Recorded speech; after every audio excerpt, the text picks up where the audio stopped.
की शुरुआत में हम मिराबेल नाम की बच्ची को देखते हैं, जिसकी नानी उसे अपनी पास्ट वाली स्टोरी सुनाती है कि कैसे वो अपने हस्बैंड और गांव वालों के साथ मिलकर कुछ बुरे लोगों से अपनी जान बचाकर भाग रहे होते हैं। उनके 3 छोटे छोटे बेबीज थे, जिनके नाम होते हैं जूलिएटा, पीपा और ब्रूनो। उन्हें बचाने के लिए उनके हस्बैंड ने अपनी जान कुर्बान कर दी थी, पर उनके पास एक कैंडल थी जो अचानक से एक जादुई कैंडल में बदल जाती है और देखते ही देखते वो एक मैजिकल घर बना देती है, जिसको कैसीता कहते हैं। फिर जब वो तीनों बेबीज बड़े होते हैं तो उन्हें कुछ न कुछ स्पेशल पावर्स मिलती है उस कैंडल के थ्रू, और इसी तरह जनरेशंस बढ़ती गई और कैसीता में जो भी पैदा होते हैं उनको कुछ न कुछ स्पेशल पावर्स मिलते हैं।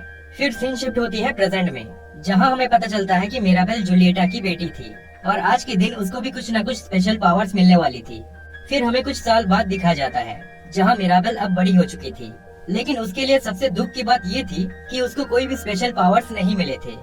यानी पूरे खानदान में बस वही एक लड़की थी जिसके पास कोई भी पावर्स नहीं थे, लेकिन वो फिर भी सबके साथ खुशी से मिलजुल कर रहती थी। और आज एक और स्पेशल दिन था जहाँ पीपा का बेटा एंटोनियो को भी आज कुछ पावर्स मिलने वाले थे, और उसको एक ऐसी पावर मिलती है जिससे वो जानवरों से बात कर सकता था। एक्चुअली जिसको भी पहली बार पावर मिलती है उसके लिए एक डोर बन जाता है और उस डोर के अंदर उनका एक स्पेशल रूम भी क्रिएट हो जाता है। लेकिन मिराबेल फिर भी कहीं न कहीं इस बात से दुखी थी कि आखिर उसको ही क्यों कोई पावर्स नहीं मिले। फिर आगे वो देखती है पूरा घर यानी कैसीता में क्रैक्स आने लगते हैं। एक्चुअली वो मिराबेल को इशारा कर रही होती है कि आगे कुछ न कुछ खतरनाक होने वाला है, लेकिन मिराबेल जैसे ही सबको बुलाती है तो वो क्रैक्स गायब हो जाते हैं। जिसके बाद उसकी नानी सबको समझाती है कि सब कुछ ठीक है, हमारा मैजिकल कैंडल बहुत स्ट्रॉन्ग है, वो इस घर को कुछ नहीं होने देगा। फिर मिराबेल अपनी मॉम यानी जूलिएटा को भी इस बात को समझाने की कोशिश करती है, लेकिन वो इसे ज्यादा सीरियसली नहीं लेते। पर रात को मिराबेल को नींद नहीं आती। फिर वो उस कैंडल के पास जाती है जहाँ उसकी नानी होती है। वो चुपके से उनकी बात सुनती है। एक्चुअली उसकी नानी को ये पहले से ही पता था कि आगे कुछ खतरा आने वाला है। मिराबेल उस बात की जड़ तक पहुंचना चाहती थी और वो इस बारे में अपनी एल्डर सिस्टर लुइसा को पूछती है, जिसके पास सुपर स्ट्रेंथ की पावर थी।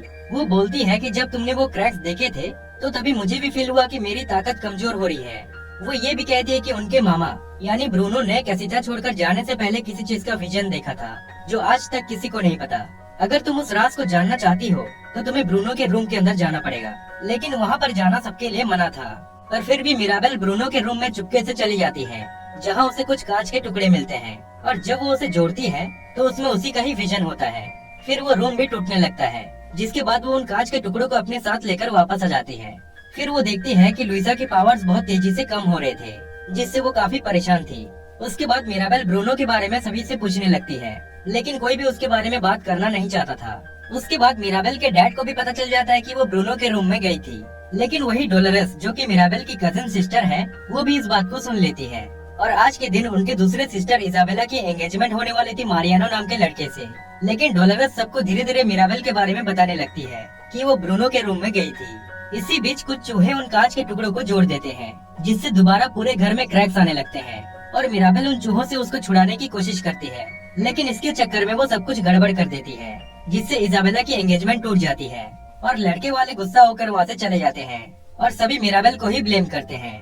उसके बाद वो उन चूहों का पीछा करते हुए एक सीक्रेट रूम में पहुँचती है, जहाँ उसके मामा यानी ब्रूनो मिलता है, जो कि कभी कैसीता छोड़कर गया ही नहीं था। वो वहाँ पर छुप कर रह रहा था क्योंकि उसके पास फ्यूचर देखने की पावर थी, और वो जिस किसी का भी बुरा फ्यूचर देखकर उससे बताता था वो बंदा उसको हेट करने लगता था, और इसी तरह सभी ब्रूनो को हेट करते थे।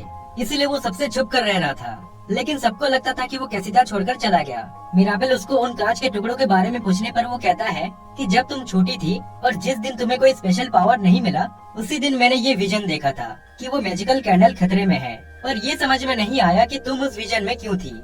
फिर मिराबेल उसे बोलती है कि आप अपने पावर से उस विजन को मुझे भी दिखाएं, शायद हमें कुछ क्लू मिल जाए। फिर वो ऐसा ही करते हैं, और इस बार वो देखते हैं कि पूरा गांव बर्बाद हो रहा था, और उसमें मिराबेल की सिस्टर इजाबेला भी थी जो उसको हक कर रही थी। जिसके बाद ब्रूनो कहता है कि अगर तुम इजाबेला को हक करोगी तो सब कुछ ठीक हो जाएगा। फिर मिराबेल इजाबेला के पास जाती है। इजाबेला बोलती है कि जिस बंदे से उसका एंगेजमेंट होने जा रहा था उसको वो पसंद ही नहीं था, वो बस फैमिली के लिए कर रही थी, और वो बोलती है कि अच्छा हुआ कि तुम्हारी वजह से मेरा एंगेजमेंट टूट गया। जिसके बाद वो दोनों खुशी से डांस करने लगते हैं और एट दी एंड वो हक कर लेते हैं, जिससे क्रैक्स भी वापस ठीक हो जाते हैं। लेकिन तभी वहाँ पर उसकी नानी आ जाती है और मिराबेल को खूब डांटती है कि तुम्हारी वजह से ही इजाबेला की एंगेजमेंट टूटी है, और क्रैक्स आने की वजह भी तुम हो। लुइसा के पावर्स जाना, ब्रूनो का कैसीता छोड़कर जाना, इन सब की वजह भी तुम ही हो। जिससे मिराबेल को भी काफी गुस्सा आता है और वो भी उनसे झगड़ने लगती है, जिससे पूरा घर टूटने लगता है। सभी घर से निकल जाते हैं, लेकिन मिराबेल उस कैंडल को बचा तो लेती है, लेकिन वो भी बुझ जाती है और सबके पावर्स भी चले जाते हैं। मिराबेल इन सब का जिम्मेदार खुद को मानकर जंगल में जाकर एक नदी के किनारे बैठकर रो रही होती है। लेकिन तभी वहाँ पर उसकी नानी आती है और कहती है कि यही वो नदी था जहाँ मेरे हस्बैंड की डेथ हुई थी। फिर वो मिराबेल से माफी मांगती है और मिराबेल भी कहती है कोई बात नहीं, हम फिर से नई शुरुआत करेंगे। उसके बाद हम देखते हैं गांव के सभी लोग आकर दोबारा से उनके घर को रिबिल्ड कर देते हैं। पर जैसे ही मिराबेल डोर नॉब को लगाती है तो वो घर दोबारा से कैसीता यानी मैजिकल घर बन जाती है और सभी के पावर्स भी दोबारा आ जाते हैं और अब से ब्रूनो भी सबके साथ रहने लगता है। पर मिराबेल को तो अब भी कोई स्पेशल पावर्स नहीं मिलती, लेकिन दोबारा सभी खुशी से मिलजुल कर रहने लगते हैं और इसी तरह ये मूवी यहीं पर एंड हो जाती है।